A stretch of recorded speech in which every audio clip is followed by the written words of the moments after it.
Hello everyone, welcome to my channel Rupa's world. ఇవాళ మనము దుప్పి తెలివి అనే కథ గురించి తెలుసుకుందాము. అనగనగా ఒక అడవి. ఆ అడవిలో కొన్ని జంతువులు, అందులో ఒక దుప్పి ఉండేది. ఓ రోజు గడ్డి మేస్తూ చాలా దూరం వెళ్ళిపోయింది. ఇంతలో వాన పడింది.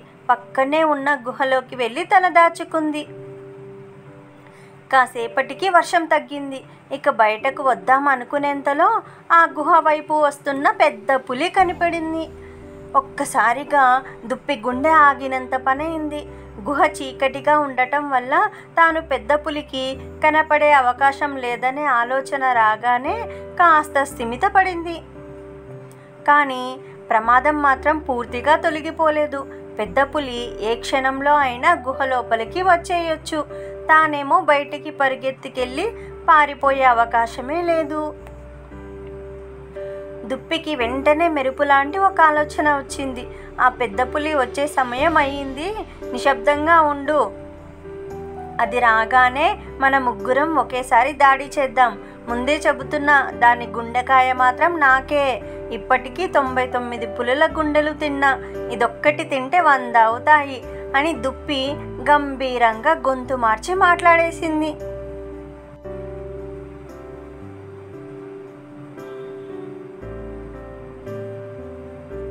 పెద్ద పులికి ఏమీ అర్థం కాలేదు. తనకన్నా ఏవో పెద్ద జంతువులు గుహలోకి దూరి ఉంటాయనుకుని భయపడింది. ఇక్కడ ఎక్కువ సమయం ఉండటం మంచిది కాదని పరిగెత్తింది. దానికి కాస్త దూరంలో తోడేలు కనిపించింది. ఎందుకు పరిగెడుతున్నావు అని పులిని అడిగింది.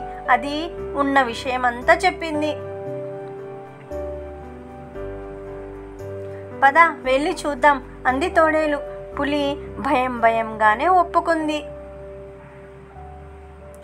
దుప్పి గుహలో నుంచి బయటికి వద్దాము అనుకునేంతలోనే దానికి ఈసారి తోడేలు పెద్ద పులి 2 కనిపించాయి. మరోసారి గొంతు మార్చి, పెద్ద పులి వచ్చేలా లేదు, కానీ ఈలోపు ఏదైనా తోడేలు దొరుకుతుందేమో వెళ్ళి చూసొస్తా. మీ ఇద్దరు మాత్రం ఇక్కడే ఉండండి.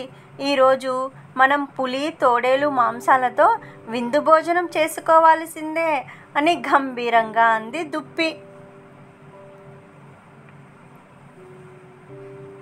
అంతే, తోడేలు ఒక్కసారిగా వెనక్కి తిరిగి పరుగెత్తబోయింది.